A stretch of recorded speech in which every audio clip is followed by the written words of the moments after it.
तो जो लैब में टेस्ट करने के लिए भेजा जाता है वो फॉर्म 18 में भेजा जाता है। मैं सारी चीज़ें मर्ज कर दूंगा, ध्यान से सुनते रहना, ये बहुत सीरियस है। Hello everybody, welcome to my YouTube channel. Myself Devendra Pratap Singh and I am a drugs inspector and medical devices officer under government of India. सबसे पहले मैं आप सभी लोगों से माफ़ी मांगना चाहता हूं कि मैं काफ़ी लंबे समय से मैं आप लोगों से बात नहीं कर पा रहा हूं, यहाँ नहीं आपके साथ डिस्कस कर पा रहा हूं चीज़ों को, just because of my workload. काफ़ी ज़्यादा वर्कलोड मेरे को असाइन हो गया है। एक्चुअली होता क्या है कि जब आप किसी जोन में पोस्टेड होते हो या किसी भी एक जगह पर पोस्टेड होते हो, वहाँ जैसे जैसे ट्रांसफ़र होते हैं तो जो लोग ट्रांसफ़र हो जाते हैं उनका चार्ज आपको एडिशनली मिल जाता है। तो हमारे यहाँ नॉर्थ जोन में, जैसे मैं यहाँ गाज़ियाबाद में पोस्टेड था, यहाँ पहले 25 ड्रग्स इंस्पेक्टर रहा करते थे, जिसमें से 25 में से 11 लोगों का 12 लोगों का ट्रांसफ़र हो गया। तो सब इंस्पेक्टर थे जो यहाँ पे एग्जिस्टिंग, उनके पास एडिशनली एक एक इंस्पेक्टर का एडिशनल चार्ज आ चुका है। तो पहले मेरे पास 6 कोर्ट केसेस थे, जो आज की डेट में 6 से बढ़ के 11 हो चुके हैं कोर्ट केसेस। इसके अलावा मुझे 12 NSQ भी मिल गए हैं। NSQ क्या होता है? Not of standard quality drugs. इसका क्या मतलब है? जैसे हम जो सैंपल्स मार्केट से उठाते हैं, फैक्ट्री से या कहीं से भी, जो भी हम ड्रग का सैंपल, लीगल सैंपल उठाते हैं, लीगल सैंपल हमने कोई उठाया और वो लेबोरेटरी में हमने टेस्ट कराने के लिए भेजा और वो वहाँ अगर फेल हो जाता है, फिर उसके ऊपर हमें पूरी कार्रवाई करनी होती है। हमें चेन इस्टेब्लिशमेंट का काम करना होता है। उसके बाद हमें चेन इस्टेब्लिशमेंट जब पूरी हो जाती है, उसके बाद हम सारा डोजियर बनाकर हम अपने हेडक्वार्टर भेजते हैं रिगार्डिंग द रिव्यू। उसके बाद वो प्रोसिक्यूशन लॉन्च करने की परमिशन हमें देते हैं। फिर उसके बाद हमें कोर्ट केस लॉन्च करना होता है। ये बहुत ही ज़्यादा टीडियस और बहुत ज़्यादा हैक्टिक काम होता है। 12 NSQ है मेरे पास जिसके ऊपर मैं काम कर रहा हूँ। इसके अलावा रूटीन जो इंस्पेक्शन है, रेड्स हैं, इन्फोर्समेंट एक्टिविटी है, वो सारी पैरेलल मैं कर रहा हूँ। बिल्कुल भी टाइम बिल्कुल नहीं लग पा रहा है मुझे। देखा भी होगा आपने, मैं सोशल मीडिया पर भी अपने बिल्कुल भी एक्टिव नहीं हूँ। अपने लिए एक्चुअल में जैसे क्या कहते हैं, मैं पहले अपने लिए भी कुछ काम करा करता था, अपने लिए थोड़ा एफर्ट डाला करता था कि जिससे लाइफ थोड़ी इंगेजिंग रहे।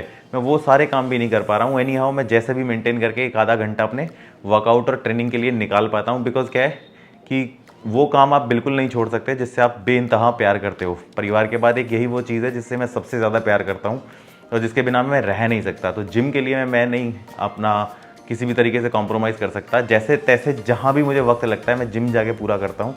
एनी हाउ इस चीज़ को करे बिना मेरे से मुझे चैन नहीं मिलता। मेरे जीन्स में वो है कि मैं बिना वर्कआउट किए रह नहीं पाता। अपने रेड और इन सब इन्फोर्समेंट एक्टिविटी की वजह से काफ़ी टाइम में पूरे हफ्ता बाहर रहा हूँ अभी, और उस बीच में मुझे हफ्ते में एक भी दिन नहीं मिला वर्कआउट करने का। शाम को मैं लेट हो गया, नहीं मिल पाया टाइम, तो मैं इसी वजह से मैं यहाँ बात नहीं कर पा रहा हूँ। दिल्ली के ड्रग इंस्पेक्टर का एग्ज़ाम हो गया। लिटरली आप मानोगे, मैंने एक एग्ज़ाम का पेपर एक अपने ही सब्सक्राइबर से मांगा, उन्होंने मुझे मेल भी कर दिया एग्ज़ाम का पेपर। मैंने अभी तक वो एग्ज़ाम का पेपर देखा नहीं है, लेकिन मैंने 2-4 पन्ने पलटे उसके। एक दोस्त ने मुझे प्रिंट आउट दिखाया था, मैंने उसमें ड्रग्स एंड कॉस्मेटिक एक्ट के अबंडेंस ऑफ क्वेश्चंस देखे। मुझे बड़ा खुश हुआ देख के कि उसमें ड्रग एंड कॉस्मेटिक एक्ट के बहुत ही स्कैटर्ड क्वेश्चंस थे और बहुत इजी क्वेश्चंस थे। मेरे लिए तो वो आसान थे क्योंकि सब हमें पता है वो सब चीज़ें, हम रूटीनली उन सब चीज़ों को पढ़ते हैं। मैंने बोला था आपको उसी तरीके से पढ़िए। आई गेस विशाल का इंटरव्यू उसमें आपको बहुत हेल्प किया होगा। कमेंट्स में बताइएगा कि लास्ट जो विशाल का इंटरव्यू है किस किस को वो बहुत हेल्प किया। मेरे पास इनबॉक्स में पर्सनली भी बहुत सारे मैसेजेस आए हैं इंस्टाग्राम पर, जिन्होंने इस बात की मुझे बहुत ही तारीफ़ करी है कि आपने सर ड्रग्स विशाल जी का इंटरव्यू करके बहुत अच्छा किया। इसके अलावा जैसे मैंने बताया था आपको कि सिलेबस में कंप्यूटर और इंग्लिश नहीं है, कंप्यूटर और इंग्लिश, लेकिन ऑल दो उसके क्वेश्चंस आए। तो देखिए विशाल ने ये बात बोली भी थी और वो क्वेश्चन उसमें आए, वो बहुत बेसिक्स क्वेश्चन थे, आसान है। मैंने 4-5 पन्ने पढ़े, मुझे एग्ज़ाम कंपैरेटिवली बहुत जस्टिफाइड लगा और बहुत पॉइंट टू पॉइंट लगा, अच्छा एग्जाम था। और काफ़ी सारे क्वेश्चन तो जो हम बातें करते हैं उसी से रिलेट करके डायरेक्ट उसके अंदर लिखे हुए हैं। तो उसको उस एग्ज़ाम के पेपर को सॉल्व करने के लिए थोड़ा टाइम लगेगा, मुझे बैठना पड़ेगा उसके लिए 3-4 घंटा आराम से, ताकि मैं उसमें कोई गलती ना हो। क्योंकि काफ़ी 1-2 क्वेश्चन, 4-5 क्वेश्चन उसमें पक्का डेफिनेटली रहेंगे जो मेरे आउट ऑफ स्कोप रहेंगे, जो आपके सब्जेक्टिव पॉइंट ऑफ व्यू है, उनको मुझे देखना पड़ेगा ताकि मैं आपको एक सही आंसर कर पाऊँ। तो अभी टाइम लग नहीं रहा है मुझे, जैसा भी लगेगा हो सकता है मेरे उस एग्ज़ाम के पेपर को देखने से पहले रिजल्ट भी आ जाए, क्योंकि काफ़ी सारे लोगों का ये भी डाउट था कि सर रिजल्ट कब आएगा। एग्ज़ाम होने के 1-2 महीने के अंदर अंदर जहाँ तक रिजल्ट आ जाना चाहिए, ज़्यादा टाइम नहीं लगाएंगे, क्योंकि लिटरली दिल्ली जो ड्रग एडमिनिस्ट्रेशन है वो बहुत ज़्यादा ओवरलोडेड है काम से। जैसा कि उन्होंने उनसे बात की, उन्होंने बताया है काफ़ी ज़्यादा काम है वहाँ। तो जस्ट बिकॉज ऑफ दैट उन्होंने ये रिक्रूटमेंट का जो प्रोसेस था इसको फास्टन अप करके जल्दी से ये सब काम करवाया है, ताकि जल्दी से जल्दी इंस्पेक्टर सिलेक्ट हों और ज्वाइन हों डिपार्टमेंट में, ताकि इनका काम जो है बढ़ पाए। एरिया ज़्यादा बड़ा है, इन्फोर्समेंट एक्टिविटी वो नहीं कर पाते हैं, और lack of shortage of staff which leads to a failure in the enforcement activities. तो they need a proper big enforcement staff to take care of things in the field. तो ये बहुत ज़्यादा ज़रूरी है। तो इसके अलावा काफ़ी सारी बातें थी जो आपके साथ बातें करनी थी। एक भाई हमारे अजय जी, उन्होंने फॉर्म्स के रिगार्डिंग भी मुझसे बोला था सर फॉर्म्स के बारे में एक डेडिकेटेड वीडियो बनाना। वो सब चीज़ों के लिए टाइम बिल्कुल नहीं मिल पा रहा है। अच्छा, फॉर्म्स के बारे में बात आ रही है, मैं आपको बेसिक एक पेरिफेरल बता देता हूँ। बीइंग एन ड्रग इंस्पेक्टर आप करते क्या हो, आपके पास काफ़ी सारे फॉर्म्स होते हैं जिसमें आप काम करते हो। फॉर्म 15, फॉर्म 16, फॉर्म 17, फॉर्म 18, जो सब चीज़ें आपके इर्द गिर्द घूमती हैं। मैं आपको बहुत ब्रॉडली जो सबसे ज़्यादा यूज़ होते हैं मैं आपको उन फॉर्म के बारे में बताता हूँ। फॉर्म 15 से हम शुरू करते हैं, जो बहुत मेन और बेसिक फॉर्म होता है। आप कभी इन्फोर्समेंट एक्टिविटी करते हैं, आप कहीं जाते हैं, आपको कुछ भी पाया जाता है कि ये इलीगल है, आपको लगता है कि इसके पास इसकी इनवॉइस नहीं है, कुछ नहीं है, मुझे इस मटेरियल को देखना है और ये बेचे ना इस मटेरियल को आगे, तो आप क्या करते हैं, उस मटेरियल को सील करते हैं और उसको फॉर्म 15 इशू कर देते हैं, जिसमें आप जो भी आप मटेरियल वहाँ पर सील कर रहे हैं उसमें डिटेल लिख देते हैं। बस फॉर्म 15 में होता क्या है कि जब आप वो मटेरियल सील करते हैं तो वो उसी बंदे के पास रखवा देते हैं। वो मटेरियल जो है वो उसी के पास रखा रहेगा और वो उसको बेच नहीं सकता जब तक वो उसके प्रोक्योरमेंट के प्रूफ आपको नहीं शो कर देता कि उसने वो मटेरियल जो है कैसे प्रोक्योर किया था, लीगल बिल्स, ट्रांसपोर्ट बिल्स, अगर उसने बाहर से कहीं से मंगाया तो जब तक वो आपको नहीं दे सकता तब तक वो मटेरियल वो बेच नहीं सकता। तो फॉर्म 15 है जिसमें आप वो उसको फॉर्म को इशू करते हो, एक कॉपी उसे देते हो, एक अपने पास रखते हो और वो मटेरियल आप वहीं पर सील कर देते हो। द डे वो आके आपके ऑफिस में आपको अपना सारे कागजी कार्रवाई पूरी कर देता है, दिखा देता है कि ये मैंने ऐसे प्रोक्योर किया था, ये मेरा ट्रांसपोर्ट है, ये सब चीज़, अगर if everything is goes on the way, अगर सारी चीज़ें हो जाती है, you will go to the place और उसको अनसील कर देते हैं, तो वो आप उसको अलाउ कर देते हैं कि हाँ आप इसे बेच सकते हो। ये होता है फॉर्म 15।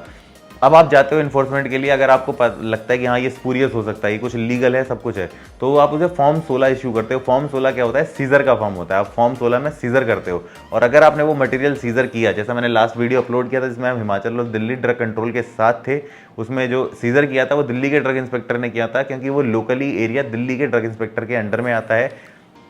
मटेरियल जो था वो लखनऊ से आ रहा था और वो दिल्ली में आ चुका था, तो वो दिल्ली में था, दिल्ली की टेरिटरी में था, तो वो मटेरियल जो है दिल्ली के ड्रग इंस्पेक्टर ने सीजर किया। एक्चुअल में वो मटेरियल चला था बद्दी से, इसलिए वो हिमाचल वाले ड्रग इंस्पेक्टर भी साथ में आए थे। हिमाचल से चल के पहले वो दिल्ली आया, दिल्ली से लखनऊ गया, लखनऊ वाली पार्टी ने उस मटेरियल को एक्सेप्ट करने से मना कर दिया, तो वो वापस दिल्ली में आ गया, तो वो दिल्ली में पड़ा हुआ था। तो केस जो था वो पहले ही बद्दी से चल रहा था, जिसके पास उनके पास इस चीज़ की इंटेल थी।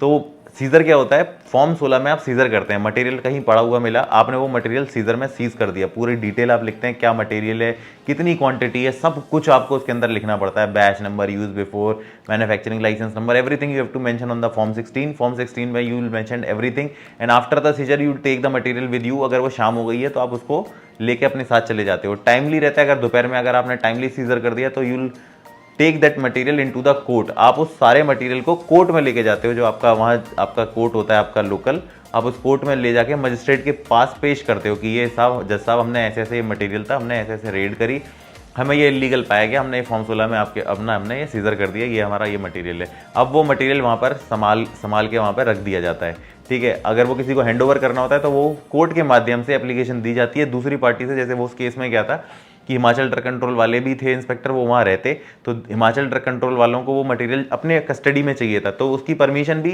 जज देता है। तो जज को वो बताते हैं, दोनों पार्टियां वहाँ प्रेजेंट होती हैं, वो बताते हैं हमारी इन्वेस्टिगेशन वहीं से चलती आ रही है, एरिया इनका होने की वजह से ये मटेरियल सीज करते हैं और ये मटेरियल हमारे इन्वेस्टिगेशन का पार्ट है, तो दिल्ली वाले वो मटेरियल इनको ट्रांसफर करना चाहते हैं, तो मजिस्ट्रेट उसकी परमिशन देगा, then only they transfer that material to the other state drug control department people. तो अकॉर्डिंगली जज will allow them to do this transfer kind of stuff. तो जज की परमिशन में वो ट्रांसफर कर दिया जाता है, तो वो सीजर वहाँ के वहाँ रख दिया जाता है सेफ स्टडी में। उसके बाद फर्दर इन्वेस्टिगेशन होती रहती है। अब वो वहाँ सीजर हो चुका है, अब आपको पता करना है कि एक्चुअल में ये प्रोडक्ट क्या है, स्पूरियस है, नॉट ऑफ स्टैंडर्ड क्वालिटी है, क्या चीज़ है ये। अब ड्रग इंस्पेक्टर क्या करेगा, उसमें लीगल सैंपल लेगा। लीगल सैंपल फॉर्म 17 में लिया जाता है। फॉर्म 17 में आप वहाँ पर सैंपल लेते हैं, फॉर्म 17 में आप सैंपल लेंगे, सारा वही प्रोसेस, सारी डिटेल आप वहाँ लिखेंगे, क्या है, बैच नंबर क्या है, यूज बिफोर, एक्सपायरी किसने बनाया है, मैन्युफैक्चरिंग लाइसेंस नंबर क्या, सब, कितनी क्वांटिटी आप लेते हैं। क्वांटिटी में आपको बता देता हूँ, क्वांटिटी लेने का जो सिंपल फंडा होता है वो ये होता है कि अगर आप किसी रिटेलर होलसेलर से लेते हैं तो आप 4 पोर्शन लेते हैं, और अगर डायरेक्ट आप मैन्युफैक्चरिंग यूनिट से फिनिश प्रोडक्ट उठाते हैं तो आप लेंगे 3 सैंपल, ठीक है ना। 4 सैंपल लेने का पर्पस क्या होता है मैं आपको बता देता हूँ। 4 सैंपल हम लेते हैं, अगर हमने किसी रिटेल आउटलेट से 4 सैंपल उठाए हैं तो उसका लेने का पर्पस क्या होता है। आपने फॉर्म 17 में 4 पोर्शन सैंपल के उठा लिए हैं, एक पोर्शन आप उसी रिटेलर को दे के आ जाते हैं, 3 अपने साथ लेके आ जाते हैं, ठीक है ना। और उस जब 3 आप अपने साथ लेके आ जाते हैं तो उसमें से एक पोर्शन आप लैब में टेस्ट करने के लिए भेज देते हैं। तो जो लैब में टेस्ट करने के लिए भेजा जाता है वो फॉर्म 18 में भेजा जाता है। मैं सारी चीज़ें मर्ज कर दूंगा, ध्यान से सुनते रहना, ये बहुत सीरियस है, कहीं आप कंफ्यूज हो जाओ। 17 में आपने सैंपल लिया 4 पोर्शन में रिटेलर से, ठीक है ना। अब एक पोर्शन आप उसे दे के आ गए, 3 पोर्शन अपने पास लेके आ गए, और एक पोर्शन उसमें से लैब में जाएगा टेस्टिंग के लिए। लैब में जो टेस्टिंग के लिए जाता है वो फॉर्म 18 में जाता है। वो कोई भी रीजनल ड्रग टेस्टिंग लेबोरेटरी हो, आपकी सीडीएल तक हो, उसमें भी चला जाएगा, लेकिन वो जाएगा फॉर्म 18 में। फॉर्म 18 में एक पोर्शन चला गया टेस्टिंग के लिए। अब जो है वहाँ जो गवर्नमेंट एनालिस्ट है उस लेबोरेटरी का, चाहे वो सीडीएल हो, चाहे वो आपका आरडीटीएल हो, या कोई आपका रीजनल ड्रग टेस्टिंग लेबोरेटरी हो, या आपकी स्टेट की कोई ड्रग टेस्टिंग लेबोरेटरी हो, वो फॉर्म 18 में जाता है सैंपल। उसमें आप एक पोर्शन लिख के पूरी डिटेल के साथ, जैसे आपने फॉर्म 17 में सारी डिटेल लिखी है वो सारी आप लिखते हैं, उसको आप एड्रेस करते हैं to that concern lab government analyst. Government analyst उसकी टेस्टिंग करता है, पास हो गया तो वेल एंड गुड, वो अपनी फॉर्म 13 में रिपोर्ट देता है, ठीक है ना। फॉर्म 13 में उस ड्रग सैंपल की रिपोर्ट देता है कि हाँ भैया ये सैंपल पास है। अगर वो सैंपल पास होता है तो व्हाइट कलर के पेपर में रिपोर्ट आती है। If sample goes fail the report comes in a pink paper, तो वो फॉर्म 13 की रिपोर्ट पिंक पेपर में देता है अगर वो फेल होता है। If you receive the report in fail, अगर वो फेल होता है, नॉट ऑफ स्टैंडर्ड क्वालिटी है वो ड्रग, एनएसक्यू वो नहीं बोलते हैं, नॉट ऑफ स्टैंडर्ड क्वालिटी बोलते हैं कि इसके अंदर वो किसी भी पैरामीटर में फेल हो सकता है। The drug can be failed in any of the parameter which is laid down by the Indian pharmacopoeia और any other relevant pharmacopoeia, or if it is a patent and proprietary medicine based on the standard provided by the manufacturer itself, if the product will fail in any of the parameter, that government analyst will define that in which parameter the product, the subject drug sample has been failed, तो वो it will be clearly mentioned on the report in form 13। तो accordingly you have to take up the matter. उसके बाद आप क्या करते हैं, form 13 की आपको रिपोर्ट मिल गई फेल की, अब आपके पास 2 पोर्शन रखे हुए हैं सैंपल के। अब आप क्या करेंगे, वो जो सैंपल आपका फेल हो गया, अब आपका सीजर किया हुआ मटेरियल है तो वो एक अलग केस हो गया। आप उसकी इन्वेस्टिगेशन कैसे करोगे कि भैया ये सैंपल जो प्रोडक्ट है ये आया कहाँ से आपके पास। ये आपको मैंने वर्स्ट केस सिनेरियो बताया है, ठीक है ना। लेकिन आपने अगर कोई नॉर्मल सैंपल किसी एक रिटेलर के पास से लिया था, अब आपको पता है आपने किस रिटेलर से लिया है, तो मैं वर्स्ट केस को बाद में कभी डिटेल में डिस्कस करूंगा। मैं आपको बेसिक केस डिस्कस करता हूं क्योंकि 90% केसेस जो होते हैं वो बेसिक ही होते हैं। फिर आप क्या करेंगे, रिटेलर को लेटर लिखेंगे। आप एक लेटर लिखेगा, ड्रग इंस्पेक्टर ही लिखता है क्योंकि वो सारी प्रोसीडिंग आपको ही करनी होती है। तो आप एक रिटेलर को लेटर लिखे सो एंड सो कि हमने इस डेट को आकर आपके यहाँ से सैंपल लिया था, आप हमें इसकी इन्फॉर्मेशन डिस्क्लोज कीजिए कि आपने ये कहाँ से प्रोक्योर किया था, प्रोक्योरमेंट बिल्स आप हमें प्रोवाइड कीजिए, सारी चीज़ें आप बताइए इसके बारे में कि आपने कहाँ से प्रोक्योर किया था। वो रिटेलर आपको डिटेल प्रोवाइड करेगा कि मैंने इस इनवॉइस के जरिए इस कंपनी से या उस होलसेलर से ये माल प्रोक्योर किया था, वो आपको डिटेल दे देगा। अब आपके पास वहाँ से डिटेल आ गया, रिप्लाई आ गया। अब आप वापस से जिसका नाम उस रिटेलर ने डिस्क्लोज किया है, अब आप फिर उस होलसेलर को लेटर लिखोगे कि आपने ये कहाँ से प्रोक्योर किया, हमें इसकी इन्फॉर्मेशन दो। फिर आपको वो बताएगा, होलसेलर आपको जवाब देगा कि हमने ये फला फला इस मैन्युफैक्चरर से लिया है या इस पर्टिकुलर सीएनएफ से लिया है। कई बार क्या होता है, हर बड़े बड़े जो मैन्युफैक्चरर होते हैं उनके सीएनएफ होते हैं जहाँ पे वो बल्क में मेडिसिन स्टोर करते हैं, तो आपके पास सीएनएफ का डिटेल आ गया। फिर आप सीएनएफ को लेटर लिखोगे कि आपने कहाँ से मटेरियल प्रोक्योर किया है। सीएनएफ वाला आपको रिप्लाई में देगा कि मैंने ये इस फैक्ट्री से माल प्रोक्योर किया है, मैन्युफैक्चरर का डिटेल देगा। अब आपके पास मैन्युफैक्चरर का इन्फॉर्मेशन आ गया। अब आप मैन्युफैक्चरर को आप सारी इंफॉर्मेशन डिस्क्लोज करने के लिए नोटिस दोगे, सारी चीज़ें कि हमें इसका बैच मैन्युफैक्चरिंग रिकॉर्ड, ये फलान ढिकान सारा कुछ, even process validation, cleaning validation, सब कुछ जो चीज़ चाहिए होगी। You just have to evaluate by which condition the product being failed in the laboratory, is there is any technical failure in the manufacturing process और नॉट, तो you have to evaluate that. तो आप उससे सारा product related information मांगोगे उस notice के अंदर, accord as per the section of drugs and cosmetic act. तो आप उस मैन्युफैक्चरर को लेटर लिखोगे और एक सैंपल का पोर्शन जो आपके पास, 2 आपके पास हैं, उसमें से एक पोर्शन आप उसको भेजोगे उस नोटिस के साथ, जस्ट टू आइडेंटिफाई दैट कि this sample belongs to you और नॉट। समझ गए ना, 2 सैंपल के पोर्शन जो बचे हुए हैं उनमें से एक पोर्शन आप मैन्युफैक्चरर को भेजोगे just to identify whether this product is manufactured by you और not. If in the reply along with the documents manufactured state that कि ये जो आपने हमें प्रोडक्ट भेजा है ये हमारा नहीं है, ये हमने नहीं बनाया है, ये हमारा बैच नंबर नहीं है, इस बैच नंबर की कोई भी दवा हमारे पास हमने नहीं बनाई है। एक्चुअली क्या होगा, ये चीज़ें आपके प्रिलिमिनरी स्टेज पे ही आपको क्लियर हो जाएंगी। जब आपको वो बिल्स जब मिलेंगे, जब सीएनएफ तक जाएगा मैटर, तो वो बैच नंबर मैच ही नहीं करेगा अगर वो उस मैन्युफैक्चरर ने बनाया नहीं होगा। तो जब मैन्युफैक्चरर डिनाई कर देता है कि this batch was not manufactured by us, this is not a product which is manufactured by us, तो ये बात यहाँ तय हो गई कि कि वो NSQ नहीं है, it is not an NSQ, not of standard quality नहीं है, दैट इज स्पूरियस। स्पूरियस की डेफिनेशन आप एक्ट में पढ़ लेना। स्पूरियस की डेफिनेशन क्या होती है, यहाँ स्पूरियस ये किस तरह से हो गया, वो इस तरह से हो गया कि लेबल पर लिखा हुआ है कि मैन्युफैक्चर्ड बाय ABC, लेकिन ABC जो है कंपनी वो डिनाई कर रही है मैंने ये नहीं बनाया है। तो दिस इज स्पूरियस कि आपकी जो दवाई है वो क्लेम करे कि वो किसने बनाई है, लेकिन एक्चुअल में वो दवाई उसने नहीं बनाई है, तो दैट इज कॉल्ड स्पूरियस। तो वहाँ वो हो गई स्पूरियस, तो वो स्पूरियस के एंगल से इन्वेस्टिगेशन चलेगी, ठीक है ना। फिर हम उस बंदे को ढूंढेंगे कि साला ये बनी कहाँ से है, तो फिर वो पूरा प्रोसेस वहीं से आएगा। फिर अब हम दोबारा से रिटेलर को और पूरी चेन को पता करेंगे कि ये लूप होल कहाँ था, कहाँ से एक्चुअल में ये आया था, क्योंकि वो इन्वॉइसेस होंगी नहीं। स्पूरियस जब रहती है दवाइयाँ तो इस तरीके की इन्वॉइसेस वाले मैटर होते ही नहीं है। जब प्रोडक्ट फेल होता है, इन्वॉइसेस सब मैच होती चली जाती हैं, तो दवाई जो है एक्चुअल में उस मैन्युफैक्चरर ने ही बनाई होती है। तो अगर वो उसने नहीं बनाई है, वो आइडेंटिफाई कर लेगा कि हाँ भैया ये मैंने बनाई है, ये सारे हमारे पेपर हैं, हमारी तरफ से कोई गलती नहीं हुई थी, हमने सारे प्रोटोकॉल को फॉलो किया था, ठीक है ना, हमने सारे प्रोटोकॉल को फॉलो किया था, हमसे कोई गलती नहीं हुई है, काइंडली ये आप डॉक्यूमेंट्स देखिए और इससे आप चेक करिए, और हमारी गलती हुई है उसके लिए हमें क्षमा कर दीजिए। वो माफ़ी भी मांगते हैं इन जनरल।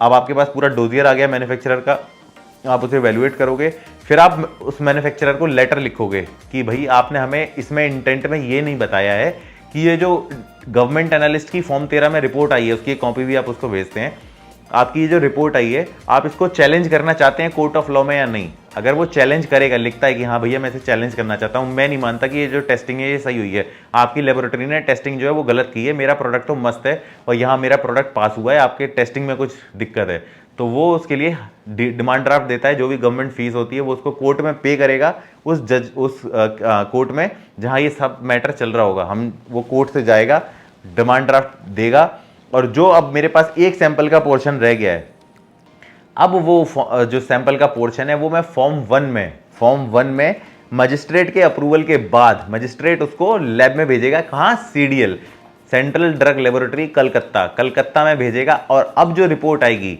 वो गवर्नमेंट एनालिस्ट नहीं देगा, अब वो रिपोर्ट देगा डायरेक्टर ऑफ CDL, वो आएगी फॉर्म 2 के अंदर, फॉर्म 2 में रिपोर्ट आएगी CDL कलकत्ता से, जो वो रिपोर्ट आएगी फॉर्म 2 में वो कंक्लूसिव रिपोर्ट होगी, उस रिपोर्ट के बेसिस पर ही एक्शन इनिशिएट होना है। अगर उस रिपोर्ट में सैंपल पास हो जाता है तो जो पुरानी जितनी भी हमने एक्टिविटी करी वो नल एंड वाइड हो जाएगी, इसकी कोई ज़रूरत ही नहीं है। अगर वो फॉर्म 2 की रिपोर्ट में प्रोडक्ट फेल हो जाता है तो it means it is fail. अब वो हमारे पास फॉर्म 2 की रिपोर्ट आ गई है, अब हमारे पास फॉर्म 2 का रिपोर्ट हमारी फाइल में लग गया है, अब हम मैन्युफैक्चरर को लिख देंगे भैया आपकी रिपोर्ट आ गई है फेल, ठीक है ना। अब हम अपने डिपार्टमेंट से परमिशन लेंगे जॉइंट इन्वेस्टिगेशन की उस मैन्युफैक्चरर की साइट पर। अभी तो उसने डोजियर अपने आप से जमा किया था, अब हमें क्या पता वो पेपर उसने दिया है वो सही दिया है नहीं दिया है। अब हम एक परमिशन लेंगे अपने डिपार्टमेंट से कि भाई हमें अलाउ किया जाए, हम उस फैक्ट्री में जाएं और जांच करें पूरी कि भाई गलती कहाँ हुई है।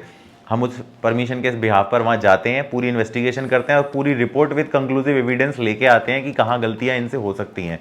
तो वो पूरी रिपोर्ट बन के तैयार हो जाती है। अब वो हमारे पास सारा पूरा पोथा तैयार हो गया है। अब वो पूरा डोजियर जो शुरू से लेके एंड तक था वो सारा हम अपने हेडक्वार्टर में भेजते हैं for senior higher authorities. They allow us for launch and prosecution. अगर वो हमें अलाउ कर देते हैं 1-2 महीने के अंदर, फिर हम वो पूरी फाइल के अकॉर्डिंग हम प्रोसिक्यूशन परमिशन के साथ कोर्ट में केस लॉन्च कर देते हैं और वो केस बहरहाल चलता रहता है तारीख पे तारीख। तो इस तरीके से चलता है प्रोसेस। तो ये इस तरीके की एक्टिविटी है, मैं इस तरीके की एक्टिविटीज़ हैंडल कर रहा हूँ। 22 कोर्ट केस हैं मेरे पास जो मैं एक्चुअल में हैंडल कर रहा हूँ, 11 कोर्ट केस और करीब 12-13 NSQ हैं। ये सब चीज़ों को मैं हैंडल कर रहा हूँ, जिसकी वजह से मेरी लाइफ थोड़ी मेस्ड अप हो रखी है और मुझे बिल्कुल भी टाइम नहीं लग रहा है। तो ये मेजर फॉर्म्स हैं जो एक ड्रग्स इंस्पेक्टर अपनी लाइफ में डे टू डे लाइफ में सबसे ज़्यादा यूज़ करता है, और इन्हीं का एक्चुअल में रोल है बहुत ज़्यादा। कॉस्मेटिक्स में आप चले जाओगे तो उसके कॉस्मेटिक्स के 2-4 फॉर्म अलग हैं, क्योंकि कॉस्मेटिक रूल्स अलग हो चुके हैं। कॉस्मेटिक रूल्स 2020, पहले कॉस्मेटिक्स का सब कुछ सेम था, इसी में आता था, अब लेकिन सेपरेट हो गया। दैट्स अ डिफरेंट पार्ट, किसी बड़े वीडियो में कवर कर लेंगे, बहुत बड़ा हो जाएगा। तो ये फॉर्म से रिलेटेड था। आई होप अजय भाई इस चीज़ से काफ़ी क्लैरिटी आपको आ गई होगी। स्पेसिफिकली अगर आपको कोई और फॉर्म के बारे में डिटेल में चाहिए मैं बता दूंगा, एक अलग से मैं वीडियो भी बना दूंगा, उसमें कॉस्मेटिक्स से रिलेटेड फॉर्म भी कवर कर लूंगा। इसके अलावा जो और फॉर्म्स होते हैं, परमिशंस होते हैं, आपके क्लिनिकल ट्रायल के लेके हो गए, आपके ड्रग टेस्टिंग लेबोरेटरी के लिए हो गए, फॉर्म 36 में अप्लाई करते हैं, 37 में होलसेल लाइसेंस हो गया, फॉर्म 20B ये वो, फॉर्म 28 मैन्युफैक्चरिंग लाइसेंस, ये सब चीज़ों के बारे में अलग से कवर कर लेंगे। ये भी काफ़ी रिलेवेंट इंपॉर्टेंट फॉर्म्स होते हैं, इनके बारे में डिस्कस कर लेंगे। लेकिन ये जो फॉर्म्स होते हैं ये जो इंडस्ट्री और स्टेक होल्डर्स होते हैं उनके पॉइंट ऑफ व्यू से मेन फॉर्म है, हमारे लिए नहीं होते हैं, क्योंकि हमें इन चीज़ों से कोई लेना देना नहीं है। ड्रग्स इंस्पेक्टर इन्हीं फॉर्म में डील करता है जो मैंने आपको बताए हैं, क्योंकि इन फॉर्म का काम उनका है, वो अप्लाई करते हैं, डिपार्टमेंट लाइसेंस इशू करता है, हमारा इसमें कोई रोल नहीं होता है। तो ड्रग्स इंस्पेक्टर के लिए यही सारे फॉर्म मोस्ट इंपॉर्टेंट फॉर्म्स होते हैं जो मैंने आपको यहाँ पर डिटेल कर दिए। इसके अलावा बस मैं एक इशू और एड्रेस करना चाहूंगा, बाकी सारे इशू मैं बाद में किसी एक वीडियो में कवर करूंगा। एक कोई मैम है जिन्होंने मेरे वीडियो पर कमेंट किया था regarding the transfer policies. Transfer policies को सर आप क्लियर कीजिए। देखिए, अगर आप स्टेट की भी जॉब करते हैं, अगर आप अपना स्टेट समझ लीजिए, अगर स्टेट के आप इंस्पेक्टर हैं, यूपी के आप इंस्पेक्टर हैं, यूपी बहुत वास्ट है, एक मेरठ का एंगल, एक गाजीपुर, दोनों के बीच में डिस्टेंस 800-850-900 किलोमीटर का है। डिपार्टमेंट में आपका ट्रांसफर कहीं भी हो सकता है। आप इस माइंडसेट को प्रिपेयर करके आइए कि आज आप मेरठ में तो कल को आप लखनऊ में भी हो सकते हैं। ये ट्रांसफरेबल जॉब है। अगर आप स्टेट गवर्नमेंट में भी हैं तब भी आपकी ट्रांसफ़र इसी तरीके से होती है। लेकिन दिल्ली ड्रग कंट्रोल वाले के लिए क्या एक रिलीफ है कि इनकी ट्रांसफ़र दिल्ली से बाहर नहीं होगी, आपकी जोन चेंज हो जाएगी। आप ईस्ट दिल्ली में, नॉर्थ दिल्ली में, वेस्ट दिल्ली में, इस तरीके से आप शफल होते रहेंगे, लेकिन रहेंगे आप दिल्ली के अंदर ही। यूपी में क्या है, जो स्टेट बड़े हैं उनको इस चीज़ का हमेशा चैलेंज रहेगा कि उनकी ट्रांसफ़र कहीं भी हो सकती है। अब बात करते हैं कि अगर आपका स्पाउस भी गवर्नमेंट जॉब में है, अगर आपका स्पाउस है वो भी गवर्नमेंट जॉब में है, तो उसमें क्या आपको रिलैक्सेशन मिल सकती है। तो गवर्नमेंट में कुछ पॉलिसीज होती हैं ऐसी कि आपका स्पाउस अगर इधर ट्रांसफर है और आप भी इधर हो और आपका कोई छोटा बच्चा है, तो वो सारे ग्राउंड दिखाकर आप on the plea of mercy, आपको ऐसा हो सकता है कि कुछ टाइम के लिए वो साथ में पोस्टिंग दे देंगे। आप अपनी जॉब के 8-10 साल 11 साल साथ में निकाल लोगे, लेकिन trust me and note my point, आप लाइफ टाइम ये जॉब एक ही जगह पर अपनी होम स्टेट में नहीं रहने वाले, और होम स्टेट में ट्रांसफर बहुत रेयरली मिलता है। तो जो लोग अपने होम स्टेट में रहने के लिए अगर इस जॉब को प्रेफर करना चाहते हैं, सोचते हैं कि ऐसा हो जाएगा, तो भाई इसको छोड़ दो, ये आपके लिए है ही नहीं एक्चुअल में। और यही चीज़ अगर मैं सेंट्रल गवर्नमेंट की बात करूं, आज हम गाजियाबाद में पोस्टेड हैं, कल को हमारा ट्रांसफर चेन्नई भी हो सकता है, गोवा भी हो सकता है, गुवाहाटी भी हो सकता है, मुंबई भी हो सकता है, अहमदाबाद भी हो सकता है, बद्दी भी हो सकता है, हिमाचल भी हो सकता है, उत्तराखंड भी हो सकता है, राजस्थान भी हो सकता है, कहीं भी हो सकता है। जहाँ जहाँ हमारे ऑफिस हैं सब जगह हो सकता है हमारा transfer, and we have to go there. हमारे को कोई इसके लिए आर्ग्यूमेंट नहीं है, कोई इसके ऊपर वो नहीं है। और ये स्पाउस वाला कॉन्सेप्ट है हमारे यहाँ पर सेंट्रल गवर्नमेंट में, चाहते चाहते भी 5-6 साल से ज़्यादा टिकता नहीं है। इसके बाद तो आपको जाना ही जाना है सेंटर में। तो स्टेट में और थोड़ा आप खींच सकते हो, लेकिन सेंटर में नहीं चलती हैं चीज़ें, बहुत रेयरली है। If you are politically connected, if you are very sound, तो आप पॉलिटिकल और इन सब चीज़ों से आप शायद थोड़ा कुछ करके और आप एक्सटेंड कर लोगे 8 साल 10 साल, लेकिन इससे ज़्यादा आप नहीं कर सकते हैं, क्योंकि it's a part of a job. अब गवर्नमेंट ये जॉब को ज्वाइन करते हैं सेंट्रल गवर्नमेंट में, आप वहाँ का उनका वो भी साइन करते हैं, ऑल इंडिया ट्रांसफरेबल जॉब। तो अगर इस पॉइंट का आपको ज़रा भी डाउट है तो आप भूल जाइए, आपको अपना माइंडसेट प्रिपेयर करना पड़ेगा और आपको उसी के तहत आपको आगे बढ़ना पड़ेगा लाइफ में। तो ये आई होप आपका डाउट क्लियर हो गया होगा। काफ़ी सारे लोगों का प्रमोशनल पॉइंट ऑफ व्यू से भी लेके एक वो था। देखिए, सेंट्रल गवर्नमेंट में क्या होता है, हम यहाँ पर जो हैं पोस्टेड वो 4800 ग्रेड पे पर हैं। अभी भी इसके ऊपर फाइट चल रही है कि 5400 ग्रेड पे हो जाए। राजस्थान में 5400 ग्रेड पे होता है और यहाँ सेंटर वालों का 4800 है। काफ़ी और स्टेट भी हैं जहाँ 5400 हो चुका है। कई स्टेट ऐसे हैं जहाँ पर 4600 ग्रेड पे है। यूपी का जो ड्रग इंस्पेक्टर होता है उसका 4600 ग्रेड पे है। तो काफ़ी जगहों पर ये फाइट चल रही है कि ये जो यूनिफॉर्म हो जाए 5400 ग्रेड पे हो जाए। अब 4800 ग्रेड पे के बाद जो ग्रेड पे आता है वो आता है आपका 5400, उसके बाद आता है 6600। तो हमारा प्रमोशन जो है, हम एक जो बीच का जो वो है पे बैंड है आपका 5400 वाला, उसको जंप करके जाते हैं। तो मिनिमम एक पे बैंड से दूसरे पे बैंड में आने में 5 साल लगता है। तो हम 5400 वाला स्किप करके सीधे 6600 पे आते हैं। तो मिनिमम 10 साल तो हमारे प्रमोशन के लिए ये हो गया, 10 साल तो चाहिए। 10 साल में आप एडीसी बनेंगे एज पर रूल्स। अगर डिपार्टमेंट में वैकेंसी है तो आपका 10 साल में प्रमोशन हो जाएगा, लेकिन नहीं है तो नहीं होगा। हमारे डिपार्टमेंट में बहुत सारे ऐसे ड्रग्स इंस्पेक्टर भी हैं जो 14-14 साल से ड्रग्स इंस्पेक्टर हैं और उनके प्रमोशन नहीं हुए हैं। तो मैं ये कमिट नहीं कर सकता आपका प्रमोशन कब होने वाला है। कोई ऐसे भी हैं जिनके प्रमोशन 8-9 साल में हो गए, कोई ऐसे भी हैं जो 7 साल में हो गए। तो it's all about luck and depend upon the number of vacancy sanctioned by the department. If there are more vacancy, you are more liable to become a assistant drug controller और whatever it is very soon. But हाँ, अगर आप मुझसे पूछोगे कोई drug inspector as a drug inspector join करता है, is there any possibility he can become a drug controller of India? No, बहुत रेयर पॉसिबिलिटी है, नहीं बन सकता। मेरे ओपिनियन में तो नहीं बन सकता। अगर आपका बहुत वास्ट एक्सपीरियंस हो जाए, आप इनक्रेडिबली, आपका किस्मत आपके साथ रहती है, like wise if you will get a 20-30 years of experience here and you are eligible to appear in the drug controller interview, then might be there are some chances। पर आपको पीएचडी चाहिए होगी वहाँ पर। पीएचडी इज मिनिमल क्राइटेरिया आपके पास होनी चाहिए, बिना उसके आप वो अपीयर नहीं हो सकते। तो आप सोचते हो बी फार्म करके अगर आप 20 साल 25 साल का एक्सपीरियंस होता है, ड्रग इंस्पेक्टर का इंटरव्यू नोटिफिकेशन आता है, अप्लाई करते हो, चले जाते हो, नहीं हो पाएगा। PhD is the must. You have to complete your PhD if you want to appear in the drug controller interview. बाकी के जो सारे चैनल हैं वो क्लोज कर दिए हैं। पहले क्या था कि असिस्टेंट ड्रग कंट्रोलर का, डिप्टी ड्रग कंट्रोलर का चैनल भी ओपन था। अगर आपके पास रेगुलेटरी एक्सपीरियंस है तो आप अप्लाई कर सकते थे और आप डायरेक्ट भी बन सकते थे। लाइक आप अगर इंडस्ट्री में भी हैं, आपके पास 15 साल 20 साल का एक्सपीरियंस है, आप ADC DDC भी बन सकते हैं। But now they have close the channel because हमारे जो डिपार्टमेंट के लोग हैं वो नहीं चाहते कि बाहर से लोग इस तरीके से एंटर करें डिपार्टमेंट में, बाय प्रमोशन ही हो।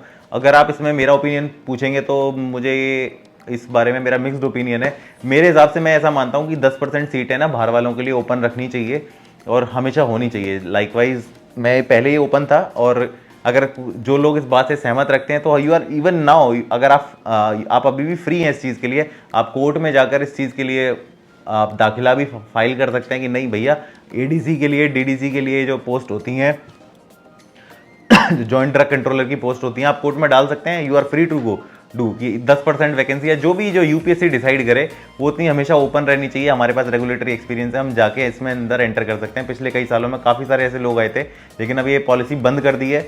तो ये सब कोर्ट केसेस के मसले हैं। आप अगर लड़ना चाहते हैं तो कोर्ट में सारे मिलके फाइट करिए, अगर हो सकता है खुल जाए तो उसके बाद आप लोगों के पास चांस हो सकता है कि आप लोग आ सकते हैं इस डिपार्टमेंट में। तो ये प्रमोशन का पॉइंट है। तो 10 से 14 साल ADC को, उसके बाद DDC बनने में कितना टाइम लगेगा, 5-10 साल और आगे। तो इस तरीके से चैनल लगता है। चैनल यही है, drugs inspector, ADC DDC JDC DCGI, और possibilities are very rare. Medical devices के बारे में भी किसी भाई का कमेंट था कि मेडिकल डिवाइसेस में ऐसा ऐसा कर दिया है कि सर इंजीनियर्स को ही अलाउ करेंगे, हमारा पत्ता साफ कर दिया है, लिटरली पत्ता साफ कर दिया है। उसमें B.Pharm वाला बंदा अप्लाई नहीं कर सकता है। मेडिकल डिवाइसेस का जो पूरा कानून बनने वाला है, बहुत एक्सपेंशन होने वाला है उस डिपार्टमेंट का। Only engineers are allowed to appear in the exam. उसके रिगार्डिंग भी अगर आपको है, जाके कोर्ट में केस करिए, चैलेंज कीजिए। लड़ना पड़ता है अपने हक के लिए। अगर आप लड़ना चाहते हैं तो जाके कोर्ट में केस कीजिए। हम तो ड्रग इंस्पेक्टर बन गए भैया, अब हमें तो ज़रूरत है नहीं, हम तो लड़ेंगे नहीं केस। लेकिन आप सारे लोगों को इन सब चीज़ों की ज़रूरत है। आपका पूरा एक डिपार्टमेंट खा गए हैं ये लोग। तो आप अगर चाहते हैं इसके बारे में लड़ना तो कोर्ट में जाके केस कीजिए उस रिक्रूटमेंट रूल के खिलाफ कि भैया ये गलत है। It's relate to the pharmacy, it's relate to the body. और जो सब चीज़ें दवाइयाँ ड्रग्स की तरह ही रेगुलेट होती थी, मेडिकल डिवाइसेस बन गया। अभी भी ड्रग एंड कॉस्मेटिक एक्ट के तहत कंट्रोल होता है ये। तो वहाँ फार्मेसी के बंदे का ना होना, इट्स अ वेरी मतलब सैड थॉट। तो आप इस चीज़ के लिए कोर्ट में लड़ सकते हैं, जाके करिए। मैं आपको बस गाइड कर सकता हूँ। आपको लेना मैटर अपने आप से ही है। अगर आप कर सकते हैं तो बेशक अपने दोस्तों के साथ, यारों के साथ मिलकर कीजिए, अच्छी चीज़ होगी। हम नोटिफाइड मेडिकल डिवाइसेस ऑफिसर भी हैं, नोटिफाइड ड्रग्स इंस्पेक्टर भी हैं। हमें 2-2 सील मिले हुए हैं, ड्रग्स इंस्पेक्टर का अलग मिला हुआ है, MDO का अलग मिला हुआ है। तो हम तो रहने वाले हैं लाइफ टाइम तक। लेकिन अब जो नए लोग हैं जो आएंगे उनको अलाउ नहीं किया जाएगा। This is very awful situation. लेकिन अगर आप लड़ना चाहते हैं तो बेशक आप लड़ सकते हैं। मेहनत लगती है और आपके पास जस्टिफाइड और वैलिड पॉइंट है इस चीज़ को लड़ने के लिए। तो मेरा सपोर्ट आप लोगों के साथ है। I'll able to guide you guys, but it's up to you, you have to take some sort of steps and actions. तो गला थक चुका है मेरा बोलते बोलते। कोशिश करूंगा अगला वीडियो में जल्दी बनाऊं, इस बारे में काफ़ी सारे डिस्कशन करूं। पुराने सारे वीडियोस पर कमेंट्स मैं नहीं देख पाया हूँ। इस वीडियो के नीचे आप प्लीज़ कमेंट कर दीजिएगा और क्या क्या आपके डाउट्स हैं, क्या आप सुनना चाहते हैं, क्या आपके कंसर्न है, सारा कुछ इस वीडियो के नीचे कमेंट में मुझे बताइएगा। मैं कोशिश करूँगा आने वाले टाइम में, जिस दिन मुझे टाइम लगेगा, मैं वीडियो बना पाऊँ और आपके साथ बातें करके आपको सारे आपके जो इशूज़ हैं, मसले हैं, उन सबको हल कर पाऊँ। तो इन्हीं शब्दों के साथ इस वीडियो को मैं यहाँ समाप्त करना चाहूँगा। मिलते हैं एक अलग वीडियो में। Have a good day, have a good Rakshabandhan. मैं आपसे वो सब भी विश नहीं कर पाया, एंड जल्दी मिलते हैं एक अलग वीडियो में। Thanks for watching, have a good day.